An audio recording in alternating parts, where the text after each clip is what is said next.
ETF index mutual funds నేర్చుకుని stock మార్కెట్లో రాణించాలనుకుంటున్నారా? వెంటనే ఈ నెంబర్కి కాల్ చేయండి. నమస్తే రమగారు. నమస్తే జీ. రమగారు, స్నేహాలు చిన్నప్పటి నుంచి మనం మంచి స్నేహితులతో ఉండాలి, స్నేహం అంటే ఇలా చేయాలి, ప్రతి ఒక్కరికి ఫ్రెండ్ ఉండాలి, ఇది కదా పిల్లలకు నేర్పిస్తాం.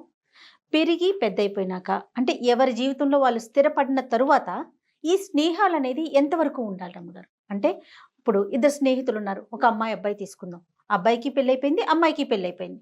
కానీ ఒకరి లైఫ్లో ఇంకొకళ్ళు, ఒకరి జీవితం మీద ఇంకొకరి ప్రభావం ఎంతవరకు ఉండాలి, అసలు ఎంతవరకు ఇన్వాల్వ్ అవ్వాలి? ఇప్పుడు అతని జీవితం అతనిది, ఈ అమ్మాయి జీవితం ఈ అమ్మాయిది కదా. ఏ ఏ విషయాల్లో వీళ్ళ ఫ్రెండ్షిప్ ఉండాలి? అన్నిట్లోనూ ఉండొచ్చు కానీ అన్నిట్లలోనూ ఉండకూడదు. వేటిల్లో ఉండకూడదు?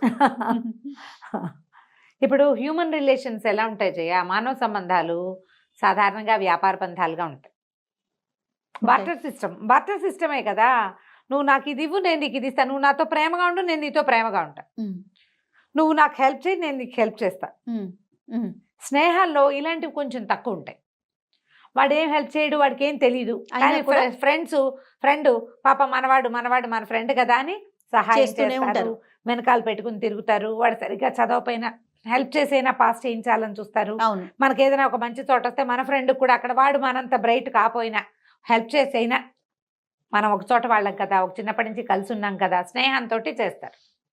పెళ్లి సంబంధాలు కుదురుస్తారు, స్నేహాలతోటి కుదురుస్తారు. అవును, మా ఫ్రెండ్ ఉన్నాడు, కొంచెం నిదానస్తుడు అని చెప్పి సంబంధాలు కుదుర్చేస్తారు. లేదా మా ఫ్రెండ్ ఉంది, మనకు తెలియదు, మా క్లాస్మేట్. ఇప్పుడు ఇది వరకు మగవాళ్ళు ఆడవాళ్ళు స్నేహాలు, ఇప్పుడు మగ స్నేహాలైనాయి. అవును. ఇటీవల కాలంలో మనం చూస్తున్నది ఏంటంటే, ఇద్దరు అమ్మాయిలు ఫ్రెండ్స్ అయితే ఒకళ్ళ మొగుళ్ళని ఒకళ్ళు ఎక్స్ప్లాయిట్ చేసే ధోరణి ఒకటి కనపడుతోంది. కథల్లో కనిపిస్తాయి మనకి, స్నేహితురాలి భర్తతోటి అని, నా ఫ్రెండ్ తాలూకు బాయ్ ఫ్రెండ్ని నేను ఎక్స్ప్లాయిట్ చేయటం అనేవి కూడా కనపడతాయి. ఇప్పుడు కథల్లో బాగా కనిపించేవి ఇప్పుడు నిజ జీవితాల్లో కూడా అవి కనిపిస్తున్నాయి. ఓకే, ఇవి కనిపిస్తాయి. ఇప్పుడు మళ్ళా ఆడపిల్లలు అమ్మాయిలు అయితే ఇట్లా, అబ్బాయిలు అయితే ఫ్రెండ్ భార్యని ఎక్స్ప్లాయిట్ చేయటం. ఇది వరకు అదేదో సినిమాటిక్ వ్యవహారంగా ఉండేది, ఇప్పుడు మనం న్యూస్ల్లో చూస్తున్నాం. అన్ని దరిద్రాలు చూడాల్సి వస్తుంది, న్యూస్ల్లో కనబడుతుంది. ఇదేంటంటే ఒక హద్దు లేని వ్యవహారం అనమాట అది. ఫ్రెండ్స్ ఒకళ్ళ ఇళ్లలో ఒకళ్ళకి వెళ్తే పర్వాలేదు, బెడ్రూముల్లో కూడా వెళ్ళిపోతే ఇట్లా విచ్చలవిడితనం కదా. కదా, విచ్చలవిడితనమే కదా, కంట్రోల్ లేదు నీకు. నిజ జీవితాన్ని, మన వైవాహిక జీవితాన్ని, ఫ్రెండ్స్ని సెపరేట్గా ఉంచుకోవాలి. ఎస్, దీనివల్ల నీ వివాహ బంధమే కాదు, నీ స్పౌస్ కూడా ఏమి ఇబ్బందుల్లో పడకుండా ఉంటుంది. అంతే కదండి. ఇప్పుడు నేను సంతోషంగా ఉండాలి, నేను అనుకుంటే ఎట్లా? పెళ్లి చేసుకున్నాక నేను కాదు కదా, నువ్వు కాదు, డబుల్ కదా, జంట. ఈ జంటలో నువ్వు పెళ్లి ఎందుకు చేసుకుంటావు? అమ్మాయికి ఏదో ఇంపార్టెన్స్ ఇవ్వడానికి, లేదా అబ్బాయికి ఇంపార్టెన్స్. అవునవును, మనం కలిసి ఉండటానికి ఫ్రెండ్స్ గమ్ అవ్వాలి, కానీ ఫ్రెండ్సే బబుల్ గమ్ లాగా మధ్యలోకి రాకూడదు. బాగా చెప్పారు. అంతే. మన స్నేహాలు, మనం ఏదైనా మొగుడు పిల్లలు కొట్టుకుంటుంటే ఫ్రెండ్స్ దగ్గర ఉండి అలా సెట్ చేసేవి మనం ఎన్ని చూస్తాం. అవును, స్నేహితులు మాట్లాడి కాదు, వాడి ఉద్దేశాన్ని కాంప్రమైజ్ చేసేవాళ్ళు, అలా స్నేహితులు మాట్లాడి కాంప్రమైజ్ చేసేవి ఎన్ని చూస్తున్నామో, స్నేహితుల ఇంటర్ఫియరెన్స్ తోటే ఫ్యామిలీలు విచ్ఛిన్నమైపోతున్నవి కూడా చూస్తున్నాం జయ. ఇప్పుడు అవి కూడా కనపడుతున్నాయి. ఏంటంటే చిన్నప్పటి నుంచి కలిసి ఉండటంతో ప్రతి విషయము వాళ్ళతో షేర్ చేసే ఒక పద్ధతి వచ్చేసింది. ఎప్పటి వరకు? అది కొంతవరకే. నీ జీవితంలో భాగస్వామి అంటూ ఒకళ్ళు ప్రవేశించాక ఇంకా నువ్వు ఫ్రెండ్స్తో షేరింగ్ తగ్గించాలి. అసలు ఫ్యామిలీ మెంబర్స్ తోనే అన్ని షేర్ చేసుకోవద్దు అంటాం పెళ్ళైన తర్వాత. అవును కదా రమ్మగారు, అదే కదా చెప్తారు మనకి. అవును, నీకు ఇప్పుడు భగవంతుడు ఇచ్చిన స్నేహితులు భార్యాభర్త, నీకు ప్రకృతి కుదిర్చిన ఫ్రెండ్షిప్ ఇది.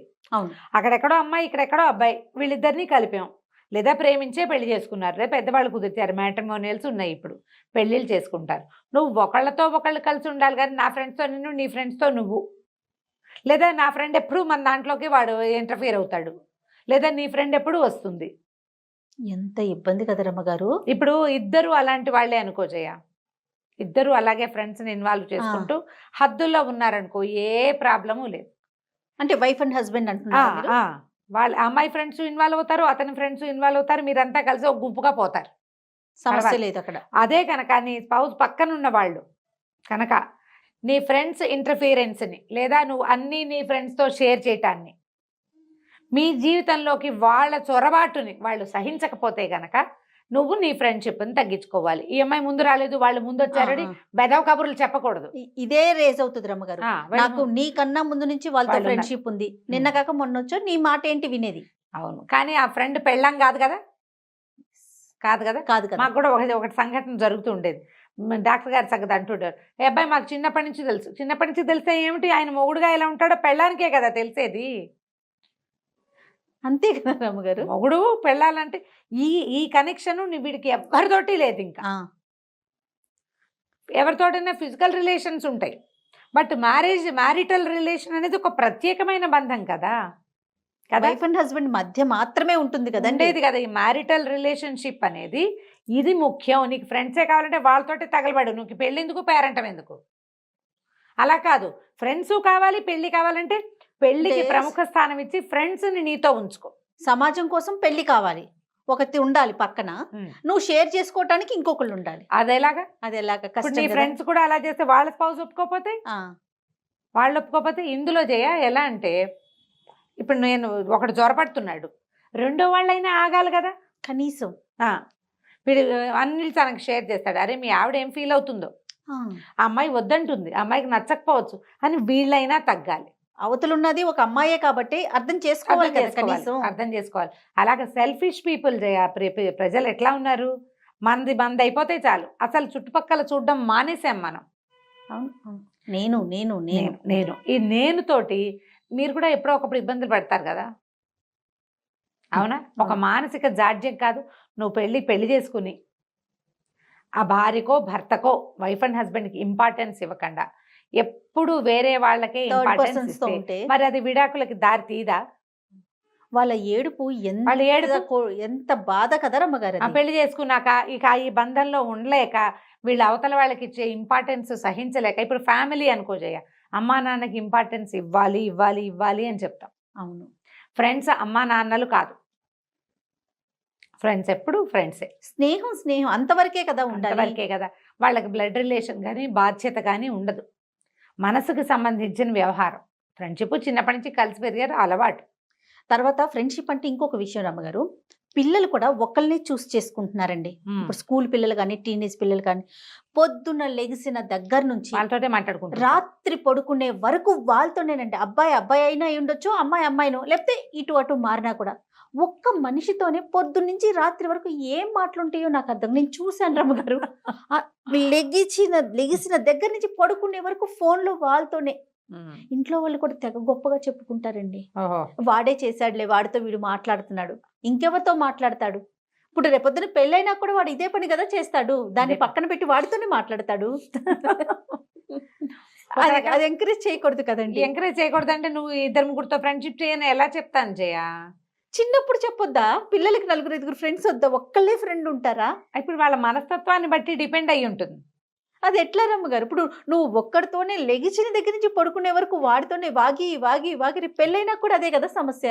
అంటే ఇప్పుడు దాన్ని మనం కంట్రోల్ చేయలేం, కానీ నలుగురితోటి మాట్లాడుతూ ఉండాలని చెప్పాలి.